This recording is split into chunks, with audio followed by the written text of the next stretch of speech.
Bonjour Béatrice, Bonjour Marion. je suis contente de t'accueillir ici pour cette interview dans la communauté. Je suis très heureuse que tu sois là. Eh Merci bien, d'avoir répondu, ravie, ouais, ouais, d'être merci avec toi aussi. d'avoir répondu présentement à mon invitation pour justement partager avec nous ton parcours et comment tu as fait pour devenir cette belle personne au niveau professionnel que tu es devenue. Parce que je te connais depuis un petit bout de temps et voilà, j'avais vraiment envie de pouvoir partager avec toi ce moment pour que tu puisses nous éclairer sur tes trucs et astuces pour devenir ce que tu es devenu aujourd'hui. Alors, en quelques mots, je vais faire ta bio. Ok, Oui, Béatrice? Donc, ouais, Béatrice Antoine, tu as commencé, donc déjà, tu as une formation de formulation cosmétique. c'est ça, de galéniste. Oui, Tu as commencé chez Alcos, un sous-traitant de maquillage. Au début, tu devais t'occuper du soin. Et puis, en fait, ils sont reconcentrés sur la partie donc sous-traitance maquillage. Donc, tout à fait. tu as géré l'équipe de coloristes.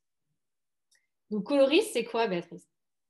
Alors, les coloristes, ce sont des personnes qui sont destinées à développer les teintes, hein. Les teintes, en l'occurrence, là, c'était des teintes de rouge à lèvres et de crayons, et de crayons pour les yeux et les lèvres. Donc, elles développent vraiment les teintes.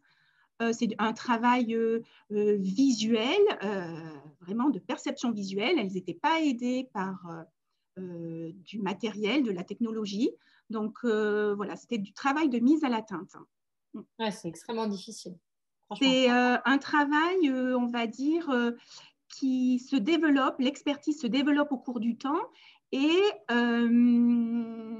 où l'expérience est très, très importante parce qu'on aiguise sa perception visuelle, ça se travaille, et également on sait apporter les corrections. Lorsqu'on veut une teinte plus rouge, plus bleue, plus jaune, moins saturée, eh bien on sait les leviers et on sait comment la travailler en fonction des textures. C'est un très très beau métier. Mm. Ouais, c'est clair. Oui, j'en avais vu chez Coty. C'est vrai que c'est compliqué, je trouve. Faut vraiment Ah avoir ouais, une bonne vue, en tout cas. c'est ça, Une ça bonne s'aiguise. perception des couleurs. Ouais. Mm. Du coup, en 2000, tu es revenu à quand même ta passion qui est le soin. Donc, chez SICAF. Oui, Tu rentres chez SICAF, vous étiez donc la R&D était à Valréas, vous étiez deux. deux, c'est ça. Deux, je dis bien parce qu'après, en fait, ce qui s'est passé, c'est que tu as grandi avec SICAF. Oui, SICAF s'est développé et donc a grandi et ses besoins ont grandi, la R&D aussi. Et au fur et à mesure, tu as développé tes compétences, mais aussi vous êtes agrandi. Et ce qui s'est passé en 2012, vous avez déménagé à Carpentras. Donc la R&D, ça a grandi. Et c'est là où tu es devenue donc, la responsable du développement et prospective. Et oui, depuis 2000, donc depuis 2012, et aujourd'hui, donc la R&D est découpée en pôles de compétences. Donc tu as trois pôles de compétences plus de développement plus un en prospective. Et donc tu gères plus d'une vingtaine de personnes dans la R&D, en R&D. c'est Voilà. ça, Et donc tu es responsable on dit développement, formulation et prospective. c'est ça, exactement. Et donc vous êtes des créateurs de cosmétiques. J'aime beaucoup ce C'est terme. ça. Et j'aime bien aussi me définir comme ça et définir notre métier ainsi. Oui, oui, oui. Parce qu'effectivement, il fait appel à de la technique, mais aussi il fait appel à beaucoup de sensorialité, d'émotionnel, d'expérience. Et j'aime beaucoup ajouter cette notion à la notion de formulation. D'ailleurs, on va peut-être en parler, je pense, j'espère. Ouais. Parce que justement, en fait, vous créez à partir d'un brief client, vous allez vraiment être main dans la main avec le client pour Mm. concevoir en amont avec lui un produit qui répond à ses besoins et aux besoins du consommateur. Voilà. Alors, ça te va comme défi, comme parcours, déjà. Oui. Comme Oui, description. oui, ça résume bien la chose. Super. Alors maintenant, j'aimerais que tu me dises, parce que vraiment, j'aimerais que tu m'expliques comment tu as fait pour devenir voilà, responsable du développement et prospective. Dans ton parcours, comment tu t'es développé au niveau professionnel. Pour ça, je vais te poser donc déjà 5 questions et il y a une question bonus à la fin. Est-ce que tu es prête? D'accord. Allez. Alors, quand tu as commencé, quels résultats matériels ou immatériels visais-tu? Quels étaient tes objectifs? Eh bien, en fait, lorsque j'ai commencé à travailler, je me souviens très, très bien, je n'avais absolument pas de plan de carrière. D'ailleurs, j'en ai toujours pas. Alors, je ne sais pas si c'est bien ou pas, mais en tout cas, c'est la vérité. Par contre, j'avais un plan de vie. Ça, c'était vraiment très, très fort. Et j'avais un plan de vie, c'est-à-dire que je savais où je voulais aller d'un point de vue personnel. Je voulais une famille, j'étais toute jeune, hein, je voulais une famille et j'avais des valeurs et je tenais à ce que ces valeurs, je puisse les respecter au cours de ma carrière. Après, je suis arrivée donc toute jeune et j'étais portée vraiment par une envie très très forte d'apprendre. C'est un peu bateau de dire ça, mais je me souviens très très bien de ça et je voulais découvrir, je voulais comprendre. Euh, et voilà, j'ai toujours été dans un laboratoire, j'ai été embauchée dans un laboratoire de sous-traitance. Donc tout de suite, j'ai été baignée dans la formulation dans le cadre de la sous-traitance. Et c'est une approche encore différente parce qu'on a accès à des univers très différents. Et c'est très enrichissant. Donc voilà, tout de suite, j'ai adhéré à ce milieu de la sous-traitance. Ouais, j'imagine. Oui, c'est très, très, très enrichissant. Il y a beaucoup de choses à faire, à voir. Il y a aussi un rythme qui est très soutenu. Le rythme est soutenu. On passe d'un sujet à l'autre très rapidement. Ça demande beaucoup d'agilité. Et ça me convenait, en fait. Dans ma façon de fonctionner, je me suis tout de suite sentie à l'aise. Voilà, parce que ça peut être déstabilisant, hein, clairement. Hein. Ça peut être déstabilisant. Si on aime un cadre, si on aime les choses, voilà, pas se faire trop bousculer, c'est sûr que c'est difficile. Par contre, voilà, ça demande beaucoup d'énergie. Ouais. Moi, ça me convenait. Enfin, très jeune, ça ne me gênait pas. Donc, tes objectifs, c'était vraiment d'apprendre, de te nourrir, voilà, de nourrir tout ce que tu pouvais apprendre quotidiennement avec les clients, auprès des clients, au laboratoire, avec tes collaborateurs. Et vraiment, c'était ça ton objectif, c'était de te nourrir. C'était ça. C'était le seul objectif que j'avais. Et je ne me suis jamais projetée dans une carrière, dans une fonction, non. Non. Je voulais vraiment apprendre mon métier. Ça, c'était essentiel pour moi. Et justement, comment apprendre ton métier? Qu'est-ce que tu as mis en place pour apprendre ton métier? Qu'est-ce que tu as fait concrètement au niveau, par exemple, un plan, je ne sais pas si tu as fait un petit plan d'action quand même, ou des actions que tu as menées? En fait, je n'ai pas de plan d'action, tu as compris. Mais c'est vrai que rétrospectivement, je me rends compte que j'ai eu plusieurs phases. Tu vois, tu m'as fait réfléchir en fait, Marion. Et j'ai vu quand même que j'avais vécu plusieurs phases. Donc, c'est vrai que j'ai eu une phase qui a été assez longue d'apprentissage. Ça a été une phase de consolidation de mon socle technique en formulation. Et cette phase, elle a été assez longue puisqu'elle a duré bien une dizaine d'années hein, quand même. C'est une phase aussi où j'ai eu 3 enfants en parallèle. Donc, voilà, où j'ai beaucoup travaillé, où j'ai eu beaucoup d'échanges avec des personnes plus expérimentées. Et là, cette phase, voilà, elle m'a permis d'avoir un socle technique, en fait, sérieux, en termes de galénique, en fait, une formulation, connaître les produits, même si on ne les connaît pas complètement. Hein, ça, je m'en suis aperçue après, mais bon, en tout cas, j'ai eu le sentiment d'avoir ce socle. Et ensuite, une fois ce socle acquis, donc ouais, c'est vrai que j'ai avancé pas à pas, ça m'a permis d'acquérir des réflexes. Et en fait, l'acquisition de ces réflexes m'a permis de me détacher complètement, pas complètement, j'abuse, mais quand même de me détacher de la notion technique du produit. Donc, et d'apporter à mon travail du cœur, de l'émotionnel, de l'expérience. Et je me suis, en fait, c'est une période où je me suis dit qu'une formule, ce n'était pas qu'une association de matières premières. C'est que aussi, lorsqu'on l'utilisait, lorsqu'on l'appliquait, eh ben, on vivait quelque chose en la regardant, en la sentant. Et je me suis aperçue de ça parce que j'ai pu me détacher un petit peu du technique grâce à ces réflexes. Parce que vous voyez, tu vois, Marion, avec ces réflexes, eh bien, on est beaucoup plus serein dans la résolution de problèmes. Moi, j'aime beaucoup résoudre des problèmes, heureusement, parce que tous les jours, j'ai des problèmes, en fait. Et quand on a ces réflexes-là, eh bien, on a une sérénité. Voilà.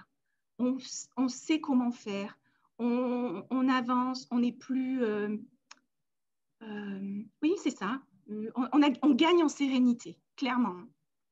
Et ça nous permet aussi d'apporter ce côté émotionnel dans le produit, qui, je trouve, est un plus. Parce que si on travaille sans cœur et qu'on travaille que sa formule, pour moi, elle n'a pas d'âme.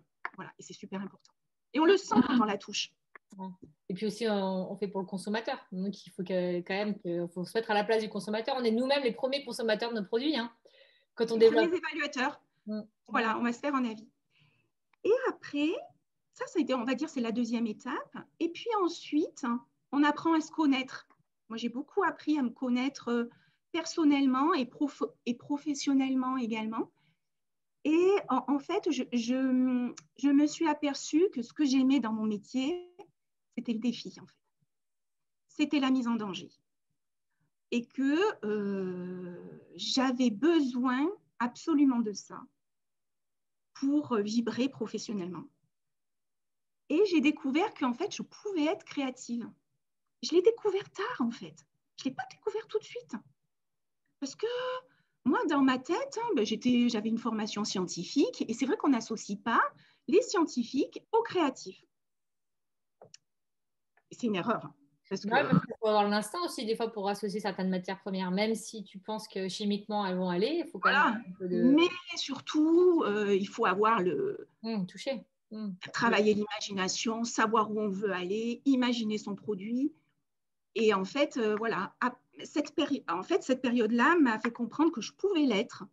Je pouvais m'octroyer le droit de l'être et que c'était vibrant. Et en fait, une fois qu'on commence à toucher ça, on devient addict. Comment on demande encore, en fait. Et ça, c'est vraiment, voilà, j'en suis là aujourd'hui. Peut-être qu'il y aura d'autres étapes, hein, mais en tout cas, aujourd'hui, j'en suis là. Oui, mais c'est des belles étapes. Le socle. Le socle technique, ça, c'est obligé. Et ça, il ne faut pas le squeezer, ce socle. Sinon, ça ne le fera pas. Non. Ça ne le fera pas. Et oui, un socle technique, acquérir des réflexes, gagner en sérénité, prendre du recul un petit peu face à cette technique ensuite pour pouvoir être créative, imaginer et apporter en fait au métier.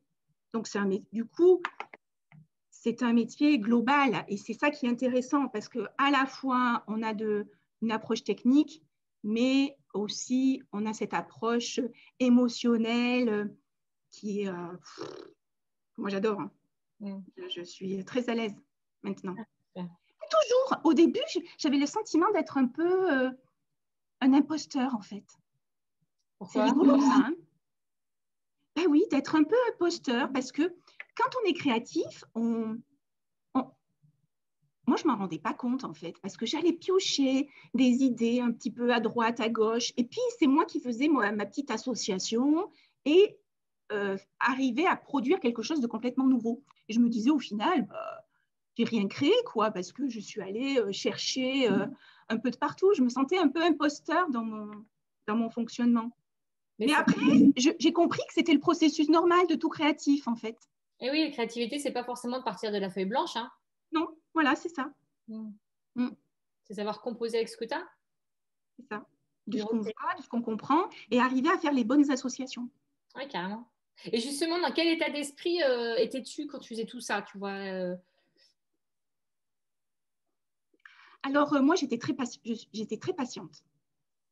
Très patiente et je me suis construite vraiment pas à pas. Alors, c'est rigolo de dire ça parce que dans ma vie personnelle, je ne suis pas très patiente, en fait. Mais finalement, je me dis quand même, tu as été vachement patiente. Hein. Je n'ai pas cherché à brûler les étapes. Hein. Je me suis construite pas à pas. Et puis, j'ai découvert, en fait, la formulation et ses turpitudes. Voilà, au fil des années, ça m'a permis d'entrouvrir, en fait, la porte des possibilités et l'immensité des possibilités qui pouvaient s'offrir à moi. Et ça, c'était très enthousiasmant. Donc, voilà, je dirais de la patience, de l'enthousiasme, toujours, toujours, toujours, et de l'énergie. Parce que alors là, l'énergie, j'en ai à revendre. J'en ai toujours eu beaucoup, beaucoup, beaucoup d'énergie.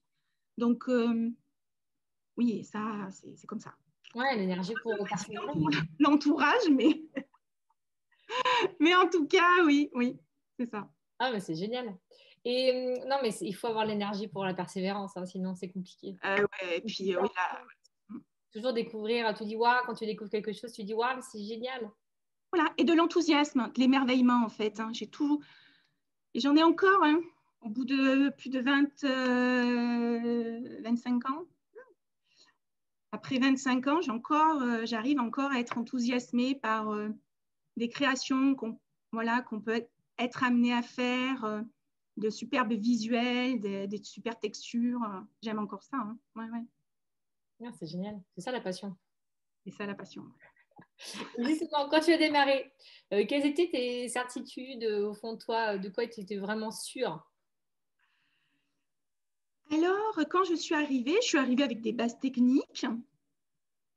Et puis, on arrive avec sa personnalité, ses valeurs. Voilà, on arrive déjà comme ça. Mais c'est vrai que je pense que je ne me doutais pas de ce qui allait m'attendre. Mais très vite, en fait, j'ai compris que la formulation, ça vous apprend l'humilité. Alors ça, c'est clair. S'il y a quelque chose que la formulation apprend, c'est bien ça, c'est l'humilité. Et on ne peut pas être formulatrice si on n'a pas d'humilité. C'est impossible, ça ne peut pas marcher. Parce qu'en fait, certains jours, on arrive à comprendre les phénomènes et on arrive à créer ce qu'on veut. Ça marche. Donc, on se croit là, on ressent voilà, un sentiment d'être un peu le roi du monde. En fait, on dit, ouais, je maîtrise, je connais le phénomène, j'ai pu réajuster, je voulais aller là, je suis allée là, merveilleux. Le lendemain, vous ne comprenez plus rien. Sur une autre problématique, vous n'allez plus rien comprendre et là, tout s'écroule. Alors là, les croyances de la veille, vous n'êtes plus du tout le roi du monde. Donc, en fait, ça apprend la formulation, une remise en question constante. Constamment, on est remis face à soi-même et face à ses acquis et à ses compétences. Donc, en fait, si on n'est pas humble, ça ne marche pas, quoi. Et la formulation, elle ne nourrit pas l'ego. C'est impossible de nourrir un ego dans ces conditions-là. Parce qu'on comprend vite que on ne comprend pas grand-chose, en fait. C'est ça. C'est ça. Et aussi, j'ai toujours eu conscience, dès mes débuts, que le produit, en fait, hein, c'était la star. C'était l'objet à magnifier, en fait. Moi, j'aime beaucoup le produit. Donc, je suis contente quand il est mis en valeur, quand on arrive à formuler pour une marque, par exemple, où voilà, le client est content, le toucher est sympa, on arrive à avoir une belle activité, sensoriellement, c'est au niveau. Pour moi, voilà. Et là, toute l'équipe est ravie, et voilà, parce que la star, c'est vraiment le produit. Ouais, ça, je suis d'accord. Et puis, ça fait plaisir aussi quand même de se dire, avec tout ce travail, tu as quand même réussi, malgré tout, à dépasser toutes ces difficultés, quoi. Bah oui.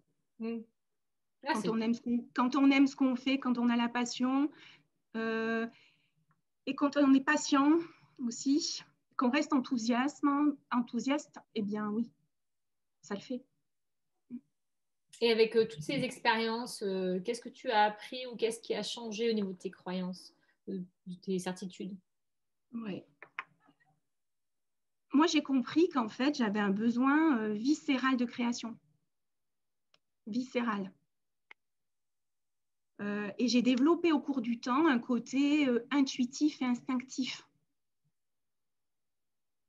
chose que je n'avais pas véritablement exploitée à mes débuts. Et ça s'est beaucoup développé et je suis devenue en fait addict au plaisir que ça procure. Et puis, une chose importante, c'est le travail en équipe.